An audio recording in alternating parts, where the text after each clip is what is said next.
the party of privilege and the richest versus the Labour Party. I was in the pub last night when a Labour supporter interrupted me talking to someone else, and to cut a long story short, said to watch Corbyn's speech, not just once, but over and over again. So that's what I'm going to do now. You may see some jump cuts, but that's only because I have cut out the clapping. The Labour Party that's standing up for working people to improve the lives of all. It's the establishment versus the people. It's our historic duty to make sure the people prevail. As Ian explained, a duty for all of us here today. The duty of every Labour MP, a duty of our 500,000 members, including, and I welcome them, the 2,500 who've joined in the last 24 hours. Much of the media and the establishment are saying this election is a foregone conclusion. They think there are rules in politics which, if you don't follow by doffing your cap to the powerful people, accepting that things can't really change, then you can't win. But of course, they do not want us to win, because when we win, it is the people, not the powerful, who win. The nurse, the teacher, the small trader, the carer, the builder, the office worker, the student, the carer win. We all win. It's the establishment that complains, I don't play by the rules, by which they mean their rules. We can't win, they say, when we don't play their game. We don't fit in their cosy club. We're not obsessed with the tittle-tattle of Westminster or Brussels. You are so now looking like that university professor who says, don't call me sir, call me Rob, or whatever his name may be, just trying too hard to be cool. You're a politician, mate. You should be concerned about the tickle-tackle of what goes on in Westminster and Brussels. It's quite important information. It would be a bit like a banker saying, I'm not interested in the transaction of money.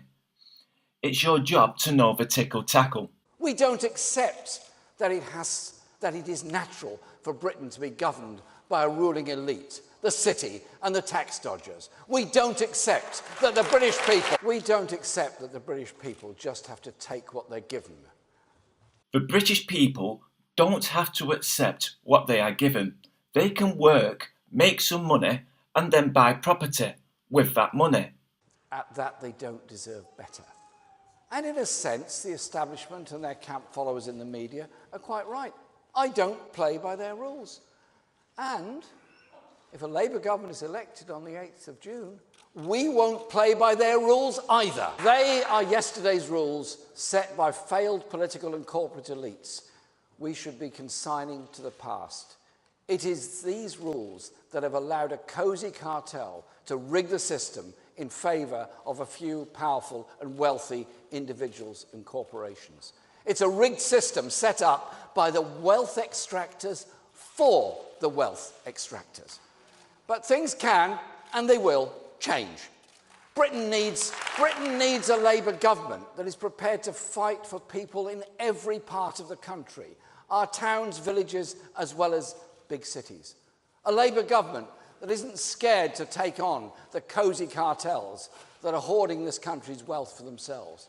It needs a government that will use that wealth to invest in people's lives in every community, to build a better future for every person who lives here. This is one thing that I do not want. I want the government to stay out of my life, as I have been a victim of government intervention in the past. Just look at these videos. Now, the video at the top is one of my work studying for an A-level in maths with mechanics. This was done as an external candidate, meaning in order to obtain the information that was needed in order to pass the tests, I had to study independently by reading A-level books. Now, the video at the bottom is of studying that I did for the access to combined science at the same time.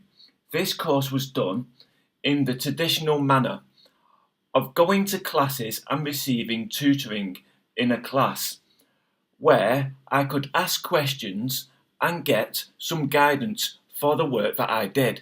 The first thing that you will notice is that the video at the top, being the one done as an external candidate, has vastly more amounts of work than the one that was done in a traditional manner. The reason for this was because the people on the Access course, for a large proportion of that course, didn't turn up. And the reason for this was because the government systems cajoled them onto the course. Some of them were single mothers. Some of them had been on job seekers for large amounts of time, and some were just too lazy to get a job. During this period, we had huge snowstorms, and as a result of this, only 3 out of the 35 students on the course bothered to turn up. This was the result of rather than them making the conscious decision to go onto the course and work hard to get on it, they had been cajoled and been given assistance to do it. Deep down, they didn't want to be there. They just didn't want to get a job. At the end, the tutor just made my results up because he felt sorry for me because I had been travelling every single day 30 miles to get there, and I'd worked really hard to do the course. But that caused another problem at the university because I didn't have the information required to do the course, and as a result, ended up living on the streets. Because the Conservatives, drunk on a failed ideology, are hell-bent on cutting every public service they can get their hands on. And they will use all the divide and rule tactics of the Linton Crosby trade to keep their rigged system intact. I cannot believe that you have just stated that the Tories will use all the divide and rule tactics. Just seconds ago, you was using divide and rule tactics. The city, the cartel, the establishment. The pith of progressivism is divide and conquer. Just look at the progressive pyramid. If you don't fall into these categories, or the categories that you fall into are not as high as the categories that someone else falls into in the pyramid, then you have no say. Don't get me wrong, the Tories will probably use divide and rule tactics, but it will not be the essence of who they are, unlike you. Don't be angry at the privateers profiting from our public services, they whisper. Be angry instead at the migrant worker just trying to make a better life. This tired old straw man. Nobody has a problem with migrant workers. They have a problem with the policy of mass immigration. Okay, I used to do some boxing, and I strongly oppose the Saved by the Bell rule. I just believe it's a matter of safety that if you can't get up within 10 seconds, no matter whether the bell rings or not, then you shouldn't carry on. Now, if I did get knocked down and the bell rang, I would still carry on in the next round, and I wouldn't blame anyone else for doing the same, because I'm not against a person who uses the rule to better their outcome. In life, you have to take every opportunity to better your chance of success. But I'm still against the rule as it's dangerous. The same is the case with a freedom of movement policy. The British public are not against the people who use it. They are against the policy itself. One of my main reasons that I'm against it is because the group it affects the most is the previous wave of immigrants. If we look at this chart, we can easily see the decrease in employment rates of Eastern Europeans. For the sake of the immigrants that are already here, please stop it. The second reason is that it does affect the native low-skilled population. Now, one of the things is, with an increasing population, is that if your population does increase, then you also have to increase the number of jobs. If we look at the following chart, this hasn't happened for the low-skilled percentage of the country, and as a result, the percentage of jobs available for the low-skilled workers has decreased. This is even before we start talking about the competition for jobs, which, in the low-skill fields, has been sizable to say the least. Don't be angry at government ministers running down our schools and hospitals, they tell us. Be angry instead at the disabled woman or the unemployed man. I must admit, there is a social stigma about being unemployed. I don't think there's a problem with this, apart from the fact that I do find it a bit immoral when you bring over poor people from other countries by the millions to compete with poor people from this country, and then you throw this at them. But who is saying be angry with disabled women? I have never heard anyone say that. Especially a politician. It would be the end of his or her career. It's the rigged economy the Tories are protecting that Labour is committed to challenging. We will not let the elite extract wealth from the pockets of ordinary working people any longer. So many people in modern Britain do what seems they like the right thing to do. They get jobs. They spend all day working hard. They save to buy their own home. They raise children. They look after elderly or sick relatives. And yet, at the end of it, they get almost nothing left over as a reward. What utter rubbish. Socialists like to argue that under capitalism, the rich get richer and the poor get poorer. These days, it's usually a matter of presenting statistics on income distribution to show that the top earners' share of national income has gone up, while the bottom 10 or 20% of income earners have seen their share stay the same or go down. To get to this conclusion, you have to assume that the same people are somehow stuck in an economic rut at the bottom of the income scale. Economists Michael Cox and Richard Ohm exposed this by citing University of Michigan study that traced more than 50,000 Americans for 3 decades to discern the extent of economic mobility in America. They found that very few people are stuck at the bottom of the economic ladder. Most rise quickly. Among their findings, more than 3/4 of families in the bottom fifth of income distribution in 1975 had made their way up to the 2 highest income quintiles in 1991. The poorest smileys made the largest gains. Those who started in the bottom 20% in 1975 had an inflation-adjusted gain in annual income of $27,745 by 1991. Those who started in the top 20% in 1975 also improved, but only by $4,354. Less than 1% of the sample population remained in the bottom 20% during the 1975-1991 period. More than half of the families who were in the bottom 20% in 1975 made it to a higher bracket with 4 years.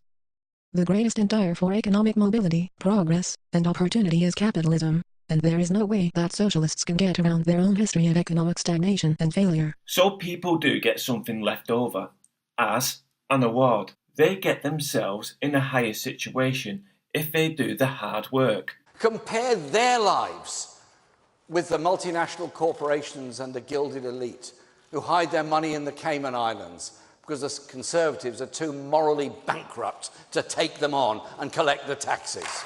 Labour will end this racket and make sure that everyone pays their taxes which fund our public services. We will overturn the rigged system. For all Theresa May's warm words on the steps of Downing Street, the Conservatives will never do any such thing. 7 years of broken promises show us that. On pay, frozen, the deficit, the NHS, our schools, our environment. It was their wealthy friends in the city who crashed our economy. I believe it was Labour's wealthy friends in the city that caused the Great Recession. It was Tony Blair and Gordon Brown who was rubbing elbows with them. It happened in 1997 and the Tories weren't even in yet. How dare they ruin the economy with their recklessness and greed and then punish those who had nothing to do with it. It was not pensioners, nurses, the lower average paid workers or carers who crashed the economy. We know who did that. The Conservatives boast of record numbers of jobs. But what good is it if people are working and getting poorer and don't share in the profits of that economy, while the Conservatives look after the wealthy few? Our offer is to tackle elderly poverty and loneliness, invest in our economy, National Health Service and schools, to improve rights at work and a £10 living wage for all workers. How is this going to make things better for the people at the bottom? From the economic letter. First, Employers will substitute away from the low-skilled labor that is now more expensive towards other inputs, such as equipment or other capital. Second, the higher wage and new input mix implies higher prices, in turn reducing product and labor demand. Of course, the labor market is more complicated. Most important, workers have varying skill levels, and a higher minimum wage will lead employers to hire fewer low-skilled workers and more high-skilled workers. Thus, labor substitution may not show up as job losses unless researchers focus on the least skilled workers whose wages are directly pushed up by the minimum wage. Moreover, fewer jobs for the least skilled are most important from a policy perspective, since they are the ones the minimum wage is intended to help. The earliest studies of the employment effects of minimum wages used only national variation in the U.S. minimum wage. They found elasticities between -0.1 and -0.3 for teens ages 16-19, and between -0.1 and -0.2 for young adults ages 16-24. An elasticity of -0.1 for teens, for example, means that a 10% increase in the wage floor reduces teen employment by 1%. Newer research used data from an increasing number of states raising their minimum wages above the federal minimum. The across-state variation allowed comparisons of changes in youth employment between states that did and did not raise their minimum wage. This made it easier to distinguish the effects of minimum wages from those of business cycle and other influences on aggregate low-skill employment. An extensive survey by Newmark and Washer, 2007, concluded that nearly two-thirds of the more than 100 newer minimum wage studies, and 85% of the most convincing ones, found consistent evidence of job loss effects on low-skilled workers. Using a -0.1 elasticity and applying it only to teenagers implies that higher minimum wages have reduced employment opportunities by about 18,600 jobs.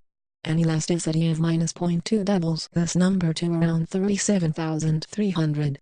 If we instead use the larger 16-24 age group and apply the smaller elasticity to reflect that a smaller share of this group is affected, the crude estimate of missing jobs rises to about 75,600. Moreover, if some very low-skilled older adults also are affected, as suggested by Clements and Wither 2014, the number could easily be twice as high, although there is much less evidence on older workers.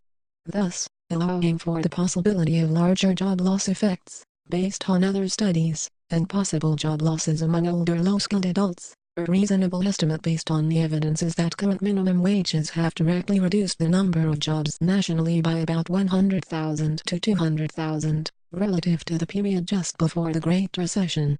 I will not lie, I'm no expert on this sort of stuff, but I do believe I know enough to say that it doesn't look good. So we're going to have millions of migrants coming over, making it harder for the people at the bottom to get employment. Then we're going to increase the minimum wage by 39%, decreasing the jobs at the bottom. This will probably make it more attractive for migrant workers to come over, making it harder for the low-skilled and the previous wave of immigrants. What planet are you on? Britain is the sixth richest economy in the world, and the people of Britain must share in that wealth. If I were Southern Rail, or if I were Philip Green, I'd be worried about a Labour government. I really would. If I were Mike Ashley, or the CEO of a tax-avoiding multinational corporation, I'd want to see a Tory victory. I really would. Why? Because those are the people who are monopolising the wealth that should be shared by each and every one of us in the whole country. Everyone, and I mean everyone, has a contribution to make and a life to lead. Poverty and homelessness are a disaster for the individual. I have lived homeless twice, and I would have to agree. It's terrifying living like that, but the easiest way to get out of homelessness is to get work, and you are going to decrease the jobs at the bottom. Unless you can go straight from homeless to the top, the Labour Party isn't for you. But they're also a loss for all of us, of that talent and that ambition that isn't fulfilled because of the poverty and deprivation in which people are living. It is wealth that should belong to the majority and not a tiny minority. Labour is the party that will put the interests of the majority first, while the Tories only really care about those who already have so much. That is why we will prove the establishment experts wrong and change the direction of this election. Because the British people know that they are the true wealth creators, held back by a system rigged for the wealth extractors. Theresa May will insist that this is an election about Brexit. It is about Brexit. Brexit is the most important turning point for this country in recent history. It should be about Brexit. She will try to downplay the issues that affect people's lives every day, and instead turn the election into an ego trip about her own failing leadership and the machinations of the coming negotiations in Brussels. It is only Labour that will focus on what kind of country we want to have after Brexit. In the coming weeks, Labour will lay out our policies to unlock opportunities for every single person in this country. We will focus on giving people real control over their own lives and make sure that everyone reaps a just reward for the work they do. We will no longer allow those at the top to leech off those who bust their guts on 0 hours contracts, or those forced to make sacrifices to pay their mortgage or to pay their rent. The 0 hour contract jobs are only a problem because of the decrease in the percentage of jobs at the bottom. An employer will give the minimum amount of wage to the employees in order to increase his or her profit. The percentage of jobs have decreased and created more competition for work. This has aided the employer to decrease wages, but not only this, they can decrease the wages with other currencies, being working conditions, i.e. 0 hour contracts. Instead of the country's wealth being hidden in tax havens, we will put it in the hands of the people of Britain, as they're the ones who earned it. In this election, Labour will lead the movement to make that change. We will build a new economy worthy of the 21st century, and we'll build a country for the many, not the few.